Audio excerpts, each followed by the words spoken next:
Hello everyone.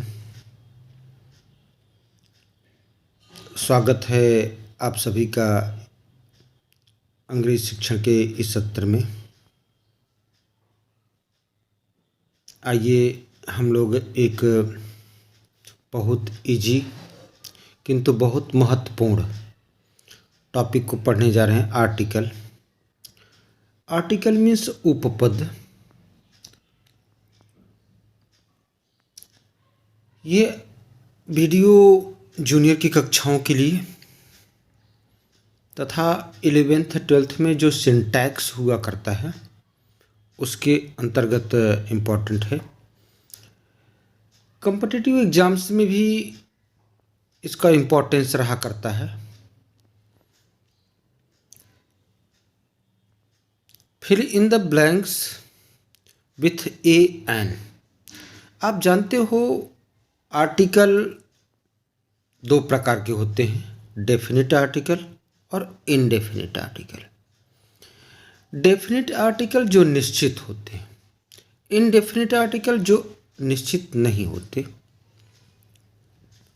Indefinite article के अंतर्गत ए और एन आते हैं।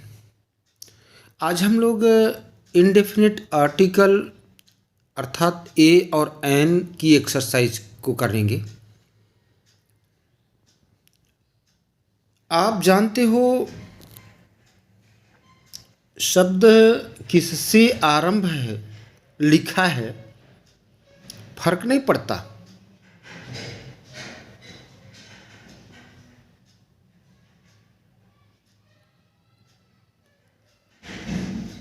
फर्क पड़ता है उसके प्रोनंसिएशन पर।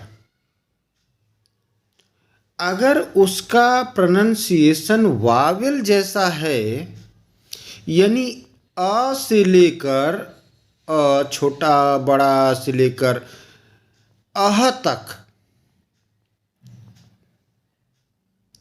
अगर प्रोनंसिएशन उच्चारण हो रहा है तब एन आर्टिकल आएगा। और क से अज्ञा तक में किसी भी अक्षर से अगर प्रोनंसिएशन उच्चारण हो रहा है तब ए आर्टिकल आएगी। आइए देखें इनडेफिनिट आर्टिकल ए एन को कैसे फिल करना है। फर्स्ट है गिव मी ऑरेंज। अब ये ऑरेंज तो ओ वावेल से लिखा है। खैर वावेल से लिखा है या कॉन्सोनेंट से लिखा है, कोई फर्क नहीं पड़ता। फर्क पड़ता है उसके प्रोनंसिएशन पर। तो जब आप ऑरेंज को पढ़ोगे तो हिंदी का आ आता है और आ हमने कहा कि अ से आह तक अगर प्रोनंसिएशन उच्चारण होगा तो एन आर्टिकल आएगी। तो निश्चित रूप से एन आर्टिकल आएगी। तो गिव मी एन ऑरेंज, तो फर्स्ट वाले में एन फिल कर देंगे। सेकंड है ही इज डैश यूरोपियन। लिखा वावेल से है, वावेल से लिखा है कि कॉन्सोनेंट से लिखा है, कोई फर्क नहीं पड़ता। फर्क उसके प्रोनंसिएशन पर पड़ता है। तो इसका प्रोनंसिएशन हिंदी के य से आता है, यूरोपियन। जब हिंदी में लिखिए तो समझ में आ जाएगा आपको। हिंदी का य आता है तो य आएगा आपके क से अज्ञा के अंतर्गत, इसलिए यहाँ एन नहीं होगा, ए होगा। तो बनेगा he is a European. Third है this is dash a useful book. This is dash useful book. अब यूजफुल हिंदी के य से उच्चारित हो रहा है, उच्चारण हो रहा है, यानी कॉन्सोनेंट से उच्चारण हो रहा है, तो अ यूजफुल बुक हो जाएगा। This is a useful book. Fourth है this is dash very beautiful picture. यह एक बहुत सुंदर तस्वीर है। तो एक के लिए ए भी आता है, एन भी आता है, लेकिन वेरी व से उच्चारण हो रहा है। हिंदी के व अक्षर व से, इसलिए अ आएगा। This is a very beautiful picture. Fifth है, पांचवा है, he is MLA dash MLA। अब एम को आप हिंदी में लिखें तो समझ में आ जाएगा। हिंदी में लिखेंगे तो अ से अह में यानी ए से उच्चारण हो रहा है, MLA, इसलिए एन आएगा। Next, this is dash interesting story.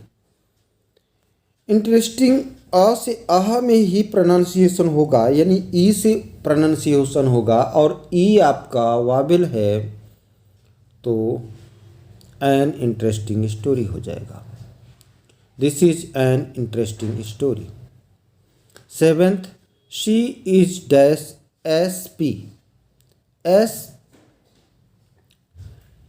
वही बताए ना कि अगर अ से अह में उच्चारण हो रहा है तो एन लगाना है, तो SP हिंदी के ए से उच्चारण हो रहा है, यानी वो ए से एड़ी वाला, तो एन आर्टिकल आएगी, तो बनेगा she is an SP। Next, he will come after hour dash hour है, तो आवर H कॉन्सोनेंट से लिखा तो जरूर है, लेकिन इसका प्रोनाउंसिएशन उच्चारण आ से हो, हिंदी के आ से हो रहा है, इसलिए एन आवर हो जाएगा। He will come after an hour. Next, he is dash one eyed man. One Hindi का व से उच्चारण हो रहा है, इसलिए a one eyed man, he is a one eyed man हो जाएगा। Please give me dash 1 rupee note. कृपया मुझे 1 रुपये की नोट दीजिए।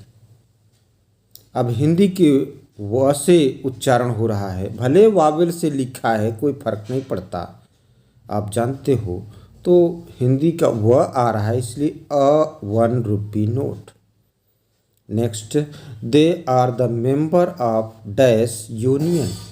यूनियन वावेल से भले लिखा है, लेकिन इसका प्रोनाउंसिएशन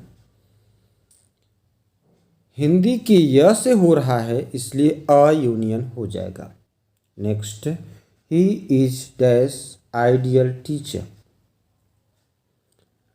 आइडियल हिंदी का के आ से उच्चारण हो रहा है, इसलिए एन आइडियल टीचर हो जाएगा।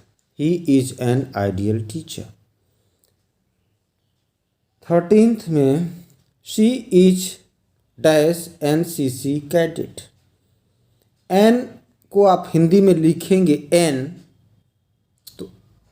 तो आपका वावेल से उच्चारण होगा, यानी ए आ रहा है, NCC, तो एन NCC कैडेट हो जाएगा। She is N NCC cadet. Next, he is dash honourable man. Honourable, अब ये किससे प्रोनाउंसिएशन हो रहा है, उच्चारण हो रहा है, इसमें कौन सी आर्टिकल आएगी, इसका आंसर आप कमेंट करके बताएंगे तो अच्छा लगेगा। और उम्मीद करता हूँ कि आपको ये समझ में आ गया होगा, ए कहाँ लगाना है, एन कहाँ लगाना है। और last, he is dash old man, तो ये भले वावेल ओ से AEIOU वावेल जो होते हैं उससे लिखा है, लेकिन किससे लिखा है कोई फर्क नहीं पड़ता, फर्क उसके प्रोनाउंसिएशन पर पड़ता है, तो एन आर्टिकल आएगी, क्योंकि ओल्ड हिंदी का ओ आ रहा है, इसलिए एन ओल्ड मैन हो जाएगा। प्रिय छात्रों, उम्मीद करता हूँ कि ये आपके लिए हेल्पफुल होगा, आपको पसंद आएगा। Thanks for watching me.